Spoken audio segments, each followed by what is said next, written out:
29 Tirania de Aço capítulo 491. Esse capítulo veio de novelfull.net. Por favor confira o site, link na descrição. Nuble Notas. Bom, esse vídeo foi patrocinado por Nuble sublinhado no caso eu mesmo. O príncipe João da Polônia olhou para a distância onde as forças austro-boêmias haviam se reunido, como uma força altamente móvel e relativamente moderna. Os austríacos geralmente não enfrentavam seus inimigos com toda a força expedicionária. Em vez disso, eles utilizaram unidades menores espalhadas por faixas mais significativas de território. No máximo, uma divisão estava à distância através dos campos. Ainda assim, eram 25.000 homens, todos armados com rifles de agulha, revólveres e canhões de culatra.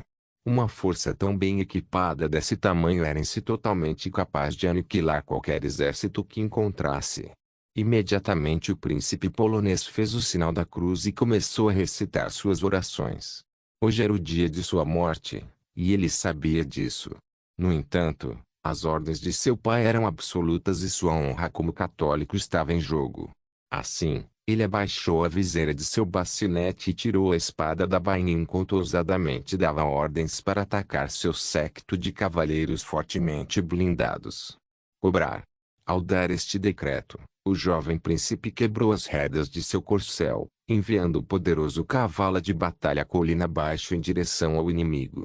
Embora os austríacos estivessem totalmente cientes do exército polonês não muito longe, eles ainda não reagiram. Afinal, explodir tal exército em pedaços com nada além de artilharia tornou-se terrivelmente enfadonho depois de um tempo. Alguns dos soldados mais enlouquecidos pela batalha do exército austríaco queriam disparar seus rifles contra as linhas inimigas. Assim, eles não começariam a disparar os projéteis de artilharia contra a cavalaria inimiga até que estivessem perto da proximidade do perigo.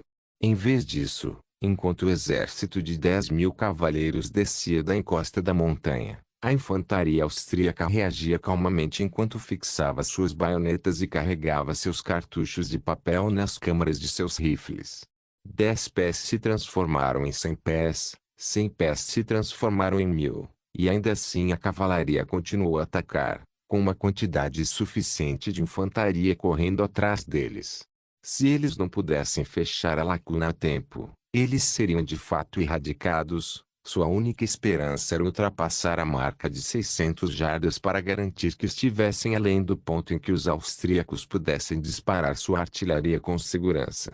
Depois de muita tentativa e erro, o exército polonês descobriu que a artilharia austríaca nunca disparava projéteis além de uma certa distância em relação à sua localização.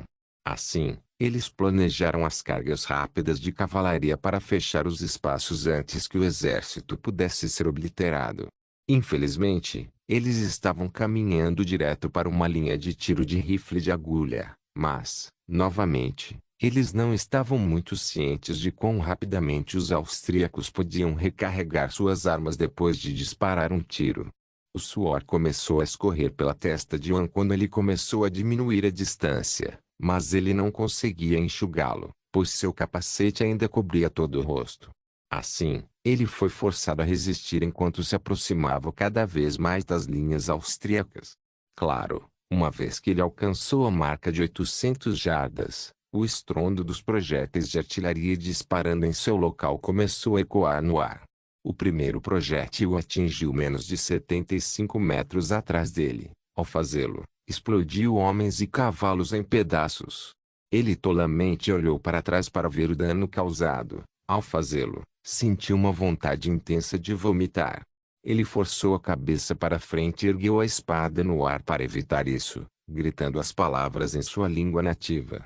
Cobrar. No entanto, quanto mais perto ele chegava, mais projéteis de artilharia impactavam seu exército atrás dele. Uma barragem, 2 barragens, 3 barragens. Quando um minuto inteiro se passou, 10 barragens de toda a artilharia de uma brigada dispararam contra seu exército, infligindo massivas baixas. No entanto, ainda havia esperança. Ele estava perigosamente perto da linha que marcava a área protegida do fogo de artilharia. Depois de cruzar com segurança a linha mencionada, ele soltou um suspiro de alívio. Porém, no momento seguinte, balas passaram voando por sua cabeça. Ele podia ouvi-los assobiar quando eles quase erraram seu corpo. Apesar disso, ele continuou a conduzir seu cavalo para frente. A vitória ou a morte seria alcançada neste dia.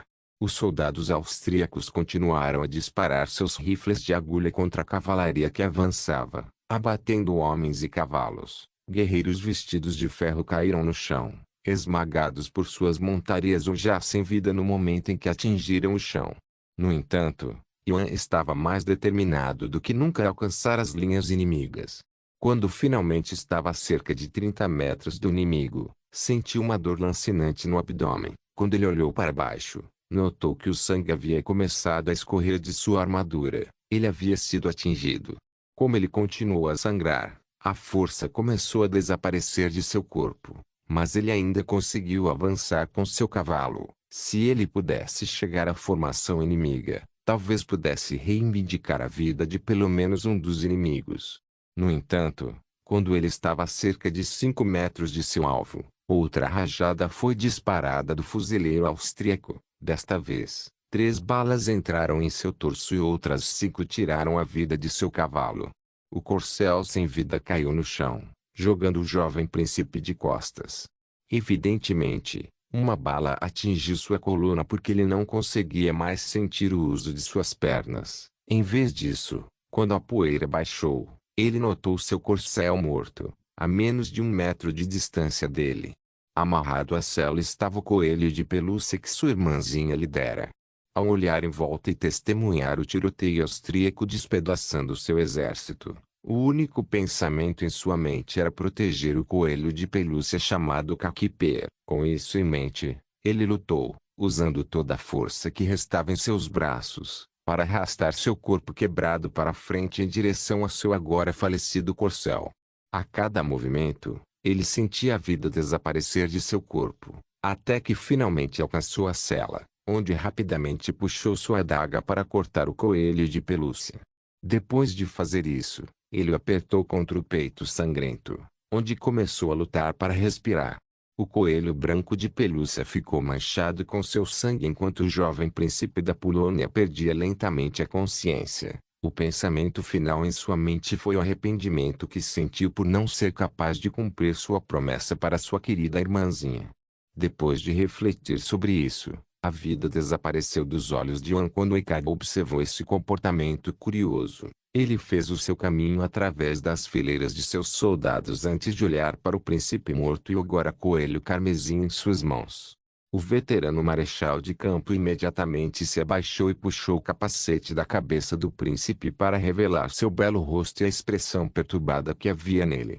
O menino havia morrido de luto e Ricardo suspeitava que o coelho fosse pelo menos parcialmente responsável.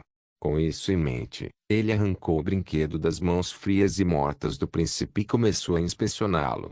Quando os soldados sob seu comando testemunharam seu marechal de campo inspecionando um coelho de pelúcia em um campo de batalha ativo, eles imediatamente correram para o lado dele para protegê-lo. Um dos homens comentou sobre esta situação. "O que é, senhor?" Ricardo desviou o olhar do príncipe morto e do brinquedo que ele lutou tão desesperadamente para proteger enquanto expressava seus pensamentos. Curioso, não é? Com seu último suspiro, esse garoto lutou para proteger um brinquedo. Por que lhe traria uma coisa dessas para o campo de batalha? Ricardo reconheceu o tabardo que o príncipe usava, significando-o como um membro da família real da Polônia.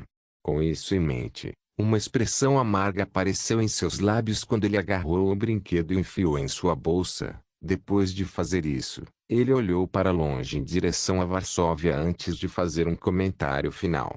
"Termine esta batalha rapidamente. Parece que a princesa polonesa perdeu seu brinquedo favorito. Pretendo devolvê-lo a ela."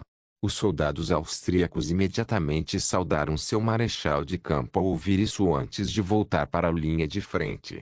Não demorou muito para o exército austríaco bem treinado e abastecido limpar os restos do exército polonês depois desse ponto. Em 1 hora, o inimigo estava morto, havia derrotado ou foi feito prisioneiro. Quanto ao cadáver do príncipe polonês, foi enterrado em vala comum ao lado de todos os falecidos do exército polonês. Apenas os cadáveres austríacos voltariam para suas casas.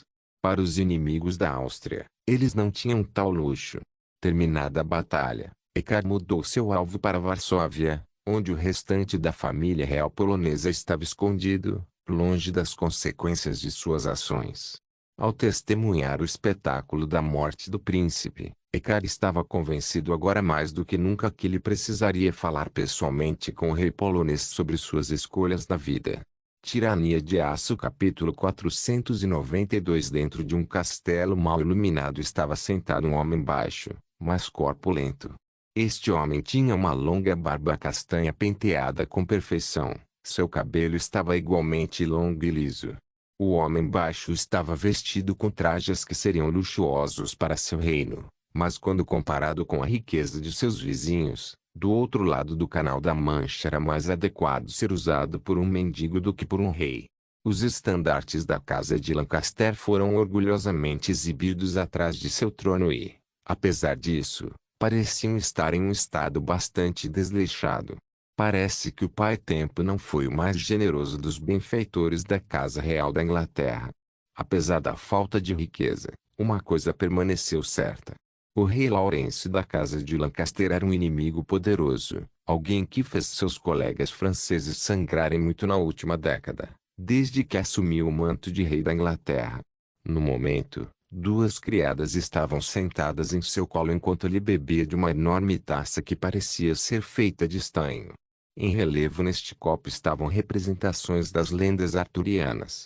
Se o cálice fosse feito de ouro, seria uma peça requintada e, no entanto, apesar de suas proezas marciais e de suas campanhas bem-sucedidas contra os irlandeses, o rei Laurence não poderia comprar um dispositivo de bebida tão magnífico.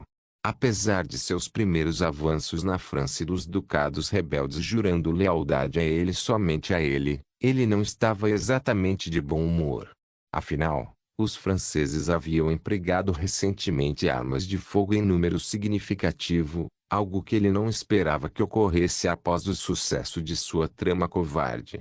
Ajoelhado diante do monarca inglês estava um homem vestido com trajes muito mais luxuosos. Este homem envelhecido e fraco foi amarrado com uma mordaça de pano e laços de corda. Ele não era outro senão o rei francês Gilles, que havia desaparecido da corte real em Paris semanas antes. Laurence, sempre um rufião, estalou os dedos e, ao fazê-lo, seus guardas imediatamente soltaram a restrição que impedia o monarca francês de falar. Gilles imediatamente respirou fundo, afinal, ele respirava pela boca e não estava acostumado a respirar pelo nariz.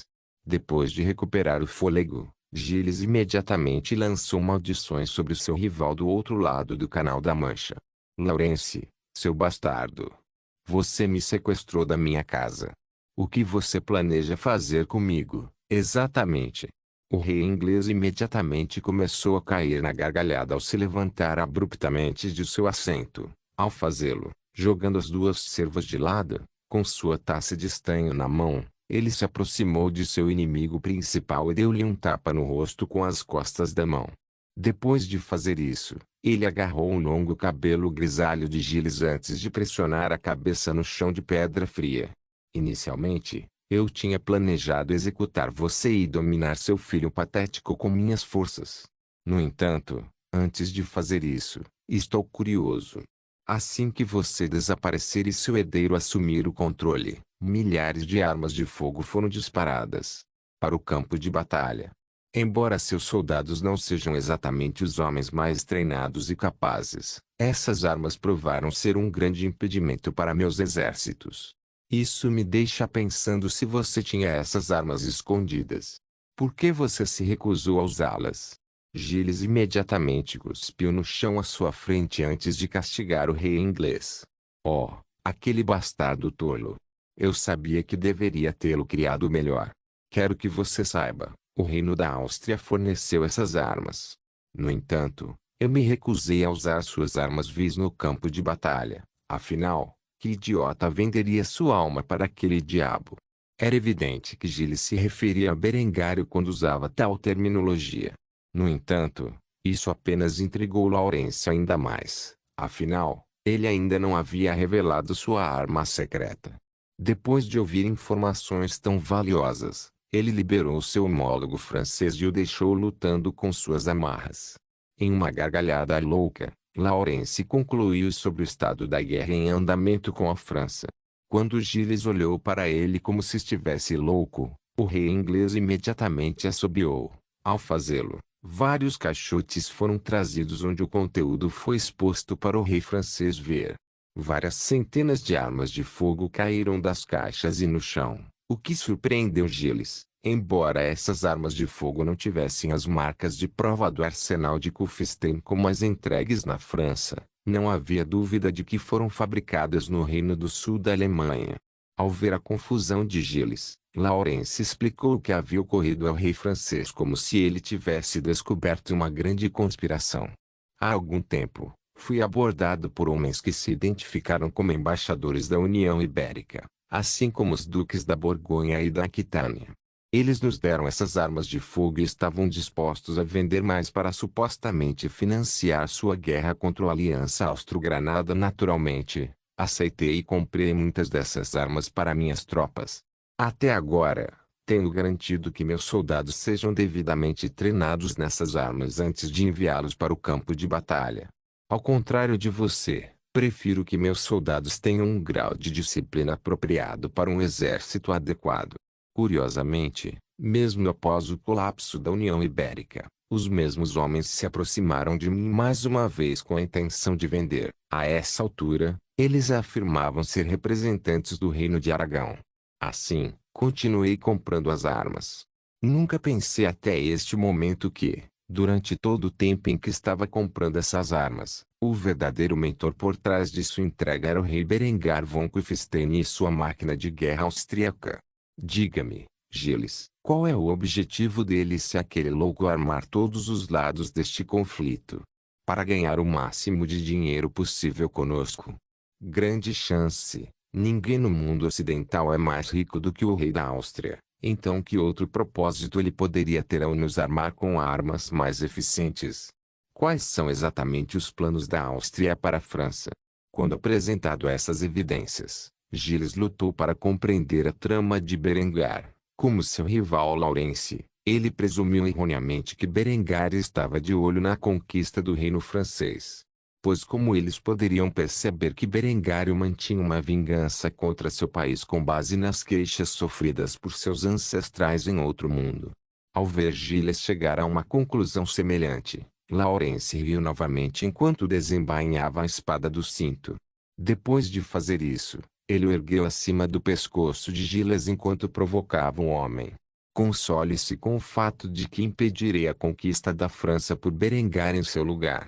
Ao ouvir isso, Gilles cuspiu no chão. Havia uma mancha de sangue em sua saliva quando ele fez isso. Com um sorriso no rosto, o rei francês aceitou seu destino. Vá em frente, me mate. Estarei morto em 6 meses, de qualquer maneira. Com isso dito, o rei inglês baixou sua espada, decapitando o rei da França. Um sorriso satisfeito estava na cabeça decepada de Gilles enquanto a vida instantaneamente desaparecia de seus olhos. Tendo finalmente matado seu rival, o rei inglês jogou sua espada ensanguentada para o lado e bebeu vinho em sua taça. Depois de fazer isso, ele voltou ao seu trono, onde gritou ordens para seus servos. Limpe essa bagunça e traga meu marechal. É hora de levarmos esta guerra a novas alturas. Agora é a hora de lançar nosso ataque. Pouco depois, os criados limparam o cadáver do rei francês e o chão de pedra ensanguentado. Ao fazê-lo, o marechal da Inglaterra se apresentou onde ele e seu monarca discutiram um novo plano de invasão. Eles logo marchariam sobre a França com toda a força que o reino da Inglaterra pudesse reunir, trazendo assim uma nova era de caos e sofrimento para o reino francês. Apesar de suas ousadas reivindicações de repelir a futura invasão de Berengar, Laurence involuntariamente fez o jogo de Berengar. Sem Gilles mantendo o Reino Unido, os vários ducados da França logo iniciariam uma batalha real total pelo controle da coroa. Afinal, que homem foi tolo o suficiente para seguir as ordens do desgraçado príncipe Aubry? Tirania de Aço capítulo 493. No centro de Kufstein encontra-se um teatro municipal, cuja construção foi recentemente concluída, e esta noite foi sua grande inauguração. Por causa disso, milhares de pessoas de toda a cidade se reuniram para testemunhar a obra-prima escrita e dirigida pela jovem alta rainha da Áustria. Quer fossem plebeus ou nobres, todos se reuniam para testemunhar a brilhante peça conduzida pelos talentosos atores e atrizes que viviam no Reino da Áustria. Para a inauguração da Casa do Teatro, Adela construiu uma peça baseada na Batalha da Floresta de Teutoburgo. Esta foi uma batalha travada nos tempos antigos pelo Cherusci Scheftinermann, também conhecido por seu nome romano Arminius, que liderou as tribos germânicas à vitória contra 3 legiões do poderoso Império Romano. Na vida anterior de Berengário, esta batalha foi usada como peça de propaganda por séculos, e ele pretendia usá-la também nesta linha do tempo. De pé no centro do palco estava um jovem atraente com longos cabelos loiros lisos e olhos azuis celestes. Ele estava vestido com as grossas roupas de lã do antigo povo germânico, com uma cota de malha lourica mata por cima. Este ator que desempenhou o papel de Arminius estava atualmente debruçado sobre uma fogueira no palco enquanto discutia o avanço romano na Floresta Negra com outros atores que representavam os vários chefes germânicos. Os romanos devem entrar na floresta amanhã. Outro ator que era um homem de meia idade zombou ao ouvir isso antes de responder com uma voz barulhenta. Você quer que lutemos contra as legiões de Roma? Você enlouqueceu, irmã? A máquina de guerra romana não é derrotada facilmente em batalha. O ator que interpretou Irmã agarrou outro ator pela capa e o sacudiu em um estado de frenesi enquanto ele contestava seu argumento com um discurso apaixonado. O que você quer que façamos? Deite-se e aceite os romanos como nossos mestres. Eles fariam de todos nós escravos. Você não morou em terras romanas, mas eu vivi como um deles. Prefiro morrer 1000 mortes do que permitir que uma polegada de solo alemão seja ocupada por nossos inimigos. Se você está com muito medo de lutar, então, por favor, você e seu povo são bem-vindos para ficar para trás como os covardes que são, mas eu prometo a você, antes do amanhecer no leste, terei regado essas florestas com o sangue dos romanos. Enquanto a peça continuava, Berengar e Adela assistiram de cima em sua cabine privada. O rei austríaco abriu um sorriso largo quando começou a sussurrar para sua esposa sobre a peça que ela havia escrito. Verdadeiramente, uma excelente demonstração de talento. Esta peça de teatro certamente inspirará nosso povo a trabalhar duro por um futuro melhor e a resistir à influência estrangeira sobre nossas terras. Devo dizer, Adela, você se superou desta vez. Em resposta às amáveis palavras de seu marido, Adela sorriu e agarrou seu braço dele enquanto descansava a cabeça em seu ombro. Era raro ela ter um tempo sozinha com o homem que amava. Berengário não apenas tinha várias esposas, mas também muitos filhos para cuidar e, frequentemente, Adela sentia que, apesar de sua posição como esposa principal, ela era negligenciada. Apesar disso, ele a acompanhou à noite de inauguração do Gran Teatro Hall que ela havia projetado, bem como a primeira de muitas peças que ela havia escrito. Foi de fato uma ocasião monumental para a alta rainha da Áustria. A peça continuou por algum tempo antes de ser declarado um intervalo e, com ele, Berengário e sua esposa se levantaram para esticar as pernas. Reunidos do lado de fora do salão do teatro estavam as milhares de pessoas que vieram assistir à noite de estreia da peça. Berengar estava vestido com seu traje real, enquanto Adela estava com um vestido de noite preto. Juntos, eles ficaram lado a lado enquanto vários membros da sociedade se aproximavam deles e discutiam o que pensavam da peça até então. É realmente incrível o que você criou aqui, Sua Majestade. Você tem muito futuro como dramaturgo. Essa mulher se dirigiu a Adela, que exibia um sorriso orgulhoso no rosto. Afinal, comparado a tudo o que existia neste mundo medieval, o teatro austríaco era extremamente impressionante. Não apenas os cenários eram grandiosos, mas a atuação era excelente. Assistir a uma peça de teatro tão extravagante era um luxo que apenas o povo de Kufstein podia pagar atualmente.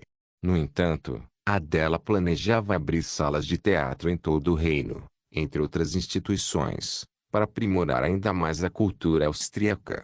A nobre jovem rainha acenou com a cabeça e agradeceu ao aristocrata por suas amáveis palavras com um lindo sorriso em seus deliciosos lábios rosados. Estou feliz que você esteja gostando da peça até agora. No entanto, o melhor ainda está por vir. Então fique à vontade para comer e beber o suficiente de vinho e queijos finos. Quando o intervalo terminar, eu prometo a você, você ficará satisfeito com o que vem a seguir. Dito isso, Adela começou a receber mais convidados e, em pouco tempo, eles voltaram para seus lugares, onde a peça continuou. Berengar continuou a assistir com uma expressão ansiosa. Em pouco tempo, a cena principal da batalha ocorreu onde os guerreiros germânicos emboscaram e massacraram os legionários romanos. Quando a última águia caiu, a multidão explodiu em aplausos. Pouco tempo depois, chegou o fim da peça, onde o ator que representava o general romano Varus contemplava a devastação que havia sido causada em seu exército. Depois de ouvir os uivos dos guerreiros alemães se aproximando dele, o homem gordo, velho e careca que interpretava o personagem puxou seu gladius e caiu sobre ele, deixando para trás uma única frase. Que homem poderia domar uma terra tão selvagem e implacável? Tendo cometido suicídio, o ator que interpreta Hermani e seus aliados germânicos encontraram o cadáver do general romano, onde começaram a cortar a cabeça de Varus. Segurando-a no ar, o herói germânico proclamou corajosamente para todos ouvirem. Que esta seja uma lição para aqueles que procuram impor sua vontade ao povo alemão. Nenhum estrangeiro jamais reivindicará o domínio sobre nossas terras, pois enquanto o sangue da Germânia correr em nossas veias, nunca nos submeteremos e nunca seja conquistado. Domine a Germânia. Depois de dizer isso, as cortinas foram fechadas e a multidão explodiu em aplausos estrondosos, levantando-se de seus assentos e aplaudindo com a frase final dita na peça. Governa a Germânia. Quando Berengário testemunhou isso, um sorriso se desenhou em seus lábios. Adela fizera mais do que ele esperava dela. Ela invocou o espírito de luta que ele desejava que seu povo tivesse com uma única jogada. Assim, ele olhou com um olhar afetuoso para sua alta rainha e agarrou sua mão. Depois de fazer isso, ele a beijou nos lábios e sussurrou em seu ouvido. Foi realmente uma peça inspiradora de propaganda. Você se saiu bem. Estou ansioso por seu trabalho futuro. Ao ouvir os elogios do marido, Adela corou. Ela então voltou sua atenção para o palco onde os atores faziam suas reverências. Ela se esforçou muito na produção dessa peça, e ela saiu melhor do que ela imaginava. Terminada a peça, Berengário e Adela voltaram ao Palácio Real. Esta peça continuaria a ser apresentada no mês seguinte na cidade de Kufstein, afinal, a sala do teatro não comportava tanta gente. A cada show, ele ganhava uma reputação ainda mais excelente, inspirando muitos austríacos a trabalhar duro pela glória da Áustria e pelo sonho de uma Alemanha unida. Adela começaria imediatamente a produzir mais peças, a maioria das quais atuou como peças de propaganda para idealizar a visão de Berengar de um império alemão unificado. A extravagância do teatro austríaco chamaria a atenção de nobres e mulheres ricos de todas as regiões de língua alemã que visitariam a Áustria para ver a peça. A cada peça, a importância da unificação alemã seria mais prevalente, abrindo caminho para que o povo não apenas da Áustria, mas das regiões alemãs como um todo, aceitasse os planos de Berengar para um único império alemão. Ao fazer isso, Adela garantiu-se nas boas graças de Berengar como uma de suas ferramentas mais essenciais para o desenvolvimento da cultura alemã à sua imagem. Talvez um dia ele a nomeasse ministra da propaganda, se ela tivesse um papel tão importante no governo. A jovem que sempre viveu à sombra de sua rival seria capaz de erguer a cabeça com orgulho ao dizer ao mundo: veja, eu sou tão útil quanto Linde. Claro, Berengário não tinha ideia de que o sucesso de Adela aumentaria ainda mais a rivalidade entre ela e sua segunda esposa. No entanto, tal coisa não era da sua conta, contanto que fosse conduzido com um certo grau de civilidade. Ele encorajaria essa competição mesquinha entre suas esposas. Tirania de Aço capítulo 494. O rei da Áustria, de cabelos dourados e caolho, estava sentado em seu trono, olhando para o recém-chegado à sua corte com um sorriso malicioso no rosto. Embora tivesse estimado que esse resultado era inevitável, ele ainda não acreditava que aconteceria tão cedo. À medida que se espalhavam as notícias sobre as contínuas vitórias da Áustria contra a coalizão oriental e a destruição de Cracóvia, o medo e o pânico se espalharam pelos corações dos vizinhos da Áustria. Dieter, o duque da Baviera, há muito percebeu que um leão adormecido morava em suas fronteiras ao sul e tomou várias medidas para combatê-lo. Na verdade, no ano passado, ele havia optado pelo apaziguamento. Infelizmente para ele, o poder da Áustria continuou a crescer como uma águia voando alto e, portanto, surgiram dificuldades adicionais. Depois de testemunhar a totalidade da Alemanha Oriental, anexada pelo Estado do Sul, Dieter percebeu que qualquer tentativa de manter sua soberania era discutível. Assim, sem falar com seus aliados na Saxônia e Württemberg, ele viajou para Kufstein com um único propósito em mente. No momento, o outrora orgulhoso Duque da Baviera, que até agora lutou incansavelmente para ser coroado rei da Alemanha, estava ajoelhado diante do autoproclamado rei da Áustria. Sua Majestade, Rei Berengário, vim a Kufstein para declarar minha lealdade a você e submeter a mim mesmo e a de minhas terras à autoridade da coroa austríaca. Se você me tivesse como seu vassalo, seria uma honra servir você e sua dinastia para a perpetuidade. Berengar olhou para o velho duque da Baviera com um sorriso cruel gravado em suas feições imaculadas. Isso era exatamente o que ele queria. Com o apoio de Dieter, outras regiões alemãs seguiriam exemplo e jurariam fidelidade a ele nos próximos dias. Permitindo-se proclamar a formação da Confederação da Alemanha Oriental, ele elevaria esses duques ao status de reis e se proclamaria o líder dessa nova facção. Foi somente depois de ter unido a Alemanha sob as bandeiras da Áustria que o jovem rei pretendia declarar a formação do Império Alemão e coroar-se Kaiser. Tal coisa era o objetivo de Berengário.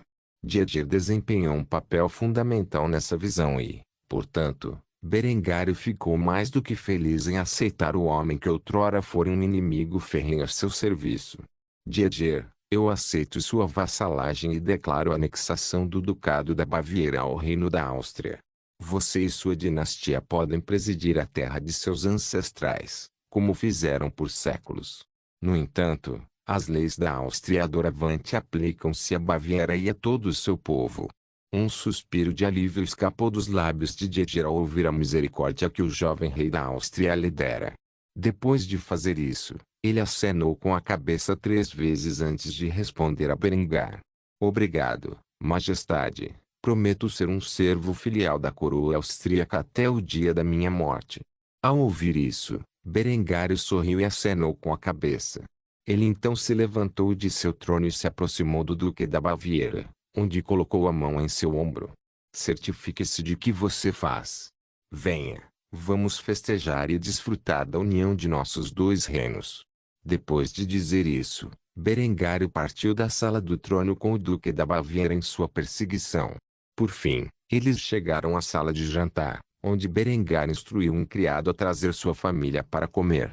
Enquanto os 2 nobres esperavam a chegada da família real, mataram a sede com vinho generoso e conversaram sobre assuntos triviais. Linde foi a primeira entre as esposas de Berengário a chegar.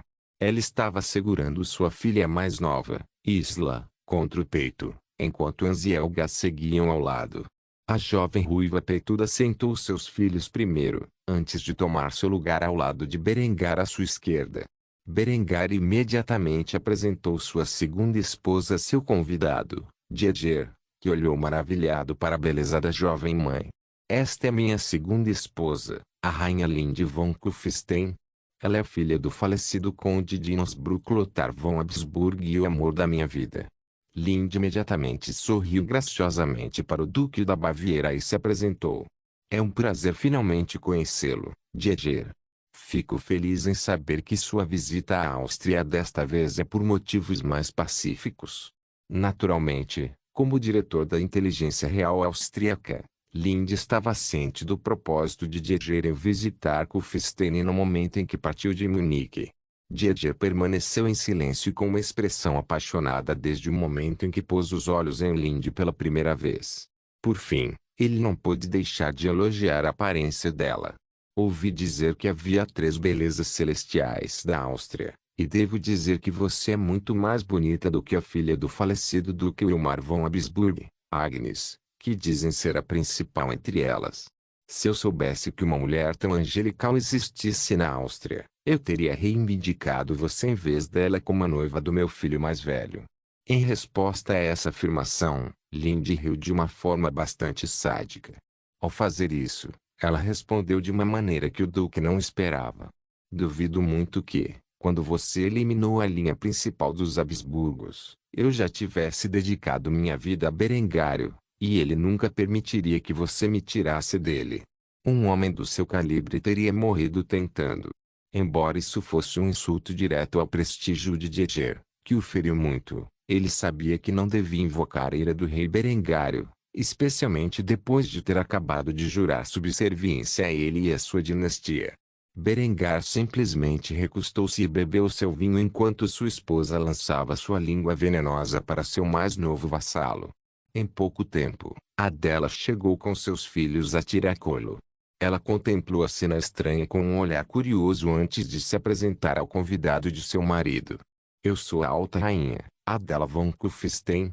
É um prazer conhecê-la. E você é? Dieter levantou-se enquanto se curvava diante da Alta Rainha da Áustria, antes de se apresentar. Duque Dieter da Baviera, acabo de jurar lealdade a seu marido. Estou ansioso para trabalhar com você e sua família em breve. Adela acenou com a cabeça e sentou-se ao lado de Berengar à sua direita. Ao fazê-lo, notou a expressão no rosto de Dieter. Ele mal podia acreditar que Berengário tinha 2 dessas beldades ao seu lado. Ele compreendia Linde. Afinal, ela era uma das 3 beldades celestiais da Áustria, mas ele não sabia quem era essa jovem loira. Foi neste momento que ele se lembrou de algo importante e imediatamente pediu esclarecimentos sobre isso. Você não teria uma irmã chamada Ava, teria? Ao ouvir o nome de sua irmã mais velha, o sorriso de Adela virou de cabeça para baixo e ela olhou para o homem antes de acenar com a cabeça silenciosamente. Ao ver essa expressão estranha, Dieter ficou confuso, mas acabou sorrindo antes de elogiar a Alta Rainha da Áustria. Então isso faz sentido. Você é a irmã mais nova do 3º membro do lendário trio de belezas celestiais da Áustria. Quem diria que a irmã mais nova dela era tão bonita quanto ela? Eu sinto que você precisa atualizar suas fábulas e incluir o Alta Rainha como 4º membro deste grupo de elite. Adela apenas zombou em resposta a esses elogios e tomou um gole de vinho. Ela não tinha nenhum desejo de ser confundida com sua irmã mais velha em uma reputação baseada apenas na aparência. Pouco depois deste pequeno incidente, os outros membros da família de Berengário dirigiram-se ao refeitório, onde desfrutaram da refeição. Dieter ficou surpreso ao ver que Berengário havia colecionado tantas mulheres bonitas de diferentes partes do mundo e estava ficando com inveja. No entanto, um pensamento de repente passou por sua mente ao testemunhar isso. Se a Baviera agora fazia parte da Áustria e tinha que obedecer às suas leis, isso não significava que agora ele também poderia se casar com mais algumas mulheres bonitas. Assim, Berengar, sem saber, inspirou seu mais novo vassalo a trabalhar duro para obter um estilo de vida semelhante ao do rei austríaco. Talvez um de seus filhos ou netos pudesse até se casar com alguém da linhagem von Kufstein. Tal coisa certamente traria prestígio à casa von Wittelsbach. Afinal, estava ficando claro que Berengário realizaria feitos muito maiores nesta vida do que já havia feito. Assim, o Duque da Baviera tinha um novo objetivo de vida, ao sentar-se e jantar com seu novo rei. Quanto às ramificações da submissão da Baviera à coroa austríaca, a renúncia do Duque bávaro e sua reivindicação ao vago trono alemão permitiria à Casa von Luxemburgo afirmar que eles eram, de fato, os verdadeiros reis alemães. Império Alemão. Tirania de Aço capítulo 495 Duque Atman von Luxemburgo sentou-se em seu trono de poder na terra de seus ancestrais. No momento, o jovem estava girando a rainha branca de seu jogo de xadrez em sua mão enquanto se preparava para fazer seu próximo movimento contra seu velho amigo e mentor. O homem sentado em frente ao jovem duque atendia pelo nome de Renaud de La Roche. Ele era francês de nascimento. No entanto, ele viajou para o coração de Luxemburgo e jurou seu serviço décadas atrás ao pai do jovem sentado à sua frente. Desde então, ele cuidou do bastardo de Luxemburgo como se fosse seu próprio filho, ensinando-lhe os caminhos da cavalaria e as táticas que um duque deve saber caso deseje ser vitorioso no campo de batalha. Ao longo dos anos, Artiman provou ser um guerreiro capaz e um líder astuto. Na verdade, foi por causa de suas ações que os filhos legítimos de seu pai tiveram uma morte prematura. Claro, nada disso jamais foi provado, e falar disso era calúnia. O que certamente resultaria na decapitação de quem proferiu tais palavras tolas. Apesar de seu intelecto natural e carisma, Artiman agora se encontrava em uma situação difícil. Ele não conseguia ver o jogo de seu mentor no tabuleiro de xadrez e estava a apenas um passo de ser detido. Depois de passar quase 5 minutos olhando para o tabuleiro, examinando todos os caminhos para a vitória, ele de repente percebeu que a Renaud o havia derrotado há muito tempo. Foi então que o jovem notou o sorriso cruel nos lábios do veterano cavaleiro enquanto ele se vangloriava da vitória. Embora tal visão sempre trouxesse o pior das emoções internas de Artiman, ele se acalmou respirando fundo e exalando antes de fazer a única coisa que um homem em sua posição poderia fazer: admitir a derrota. Você me superou mais uma vez, Renaud. Eu humildemente admito a derrota. O cavaleiro idoso caiu na gargalhada enquanto tomava um gole de sua garrafa de vinho. Ao fazer isso, ele olhou com carinho para sua carga antes de comentar sobre a situação. Você está melhorando, mas ainda está longe de derrotar esse velho cavaleiro. Antes que Artiman pudesse responder, um mensageiro entrou na sala e sussurrou algo em seu ouvido. Embora Renaud não pudesse ouvir o que o mensageiro disse a seu mestre, ele percebeu pela expressão excitada no rosto do jovem que algo bom havia acontecido. Apesar de sua ansiedade, Artiman permaneceu calmo ao dispensar o criado da sala depois de receber a mensagem completa. Nos deixe. O mensageiro não hesitou e imediatamente saiu da sala, deixando o mentor e seu aluno completamente sozinhos em silêncio. Artiman tomou um gole de sua bebida antes de limpar graciosamente o resíduo com um lenço. Feito isso, a Renaud quebrou o silêncio que existia entre os dois. Bem, não me deixe esperando. Em resposta a isso, Artiman sorriu antes de dar a boa notícia que havia recebido de seu servo. Didier desistiu de sua reivindicação ao trono. Não há mais ninguém para contestar minha reivindicação. Isso significa que sou o novo rei da Alemanha. Apesar das boas notícias, Renaud não reagiu com muita alegria. Em vez disso, coçou o queixo enquanto pensava no que lhe foi dito. Após alguns momentos de silêncio, o veterano Knight rapidamente perguntou por mais detalhes sobre o assunto. O que aconteceu exatamente? Não consigo imaginar que Didier passaria décadas de sua vida se preparando para esta guerra, se envolveria em um impasse sangrento por 5 anos, levando seu reino à falência apenas para desistir no último momento. Artiman não hesitou em informar seu mentor sobre os detalhes do que havia acontecido na cidade de Kufstein. Não sei exatamente o que aconteceu, mas Didier se submeteu ao governo daquele pretendente Berengar von Kufstein, o autoproclamado rei da Áustria. Sem Didier, agora temos controle sobre a maior parte da Alemanha, além da Baviera e da Áustria. Enquanto a notícia alegrou Artiman, a Renaud foi muito mais cautelosa. Que tipo de homem era Berengar von Kufstein? Embora nunca tivesse conhecido o monarca austríaco, ele estava bem ciente das histórias que o envolviam. Então, novamente, era difícil decifrar o que era realidade e o que era propaganda. Ainda assim, não se podia negar que Berengário havia subido dos escalões mais baixos da nobreza para uma das figuras mais importantes do mundo ocidental. Tal feito foi raro em toda a história do mundo. Se Didier se submeteu a esse homem, isso significava que ele sabia algo sobre a Áustria que eles próprios não sabiam. Por causa de sua natureza cautelosa, Renault suspirou pesadamente antes de falar os pensamentos que habitavam em sua mente. Ouso dizer que isso não é algo para comemorar. Você conhece tão bem quanto eu a propaganda que sai da Áustria hoje em dia. Cada faceta de sua sociedade está pregando a unificação da Alemanha sob um único império, governado pelo von dinastia Kufstein. Se Didier se submeteu à autoridade daquele homem, significa que ele acredita que Berengar provavelmente terá sucesso nessa empreitada. Ao se declarar rei da Alemanha, você está atrapalhando a visão da Áustria de um império alemão unificado sob sua hegemonia. Você está se tornando o inimigo de um homem poderoso, alguém que provou ser invencível até agora. No momento em que Hartmann ouviu essas palavras, sua expressão caiu significativamente. Justo quando pensava ter vencido a guerra, Renault teve que revelar que um inimigo ainda mais poderoso se interpunha entre ele e o título de rei dos alemães. Uma carranca apareceu no rosto do jovem enquanto ele pedia conselhos sobre como proceder. Renault, você sempre me aconselhou sobre o melhor caminho a seguir e nunca falhou comigo. Preciso que me diga como me livrar desse obstáculo monumental entre mim e meu lugar de direito como rei. O veterano cavaleiro francês relaxou em sua cadeira enquanto contemplava o caminho mais adequado para a vitória.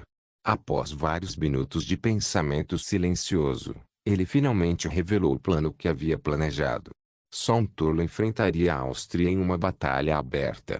Na verdade, a chance de você vencer qualquer forma de confronto contra eles é praticamente inexistente. A Áustria tem o maior, mais bem equipado e mais bem treinado exército do mundo. Dona iminência na marinha deles. No entanto, isso não significa que eles não tenham pontos fracos. A maior fraqueza do reino da Áustria é que, até agora, eles confiaram inteiramente em seu rei para obter sua riqueza e poder. Sem Berengar, a Áustria não é nada. Nenhum de seus filhos tem idade suficiente para ocupar o trono, e nenhum homem no presente pode ocupar seu lugar e conduzi-los à glória. Hartmann engoliu em seco enquanto engolia a saliva acumulada em sua boca. Depois de fazer isso, ele fez a pergunta que estava em sua mente. O que você está dizendo que eu deveria fazer? Ao ouvir isso, a expressão de Renault tornou-se grave. Ele se inclinou para perto de seu aluno com um olhar severo antes de revelar as palavras que ressoariam ao longo da história. É simples. Você deve matar Berengar von Kufstein. Hartmann imediatamente zombou ao ouvir isso, antes de levantar as mãos em derrota. Matar Berengário? Se fosse tão simples, alguém já teria conseguido. A expressão de Renault afundou ainda mais ao ouvir os protestos de seu aluno. Eu nunca disse que seria fácil, mas esta é a única maneira de você alcançar seus objetivos na vida. Sem a orientação de Berengar, a Áustria cairá em ruínas. Com a morte do rei da Áustria, suas cadeiras lutarão até a morte para colocar seus filhos no trono, dividindo ainda mais o reino instável que ele construiu. Se você matar Berengar, você se tornará o rei da Alemanha. Eu prometo a você que, ao ouvir esse discurso, Hartmann refletiu sobre isso por um longo tempo. Quase meia hora de silêncio se passou antes que o jovem concluísse o que precisava ser feito. Com um sorriso cruel no rosto, ele tomou um último gole de sua bebida antes de declarar corajosamente suas intenções. Muito bem. Se seu único caminho para a vitória, então devo segui-lo. Berengar von Kufstein deve morrer. Ao dizer isso, um entendimento tácito ocorreu no coração de Luxemburgo. Um plano de assassinato para eliminar o jovem rei da Áustria e derrotar seu reino foi arquitetado. Terríveis consequências para o mundo ocidental e o destino do povo alemão. Não se esqueça de deixar o link e de se inscrever no canal. Caso queira contribuir de alguma forma com o canal, entre em contato comigo pelo Instagram do canal. O link do Instagram do canal estará na descrição do vídeo. Por favor, certifique-se de verificar meus outros vídeos. Tenho certeza que você vai gostar deles. Solem irmãos.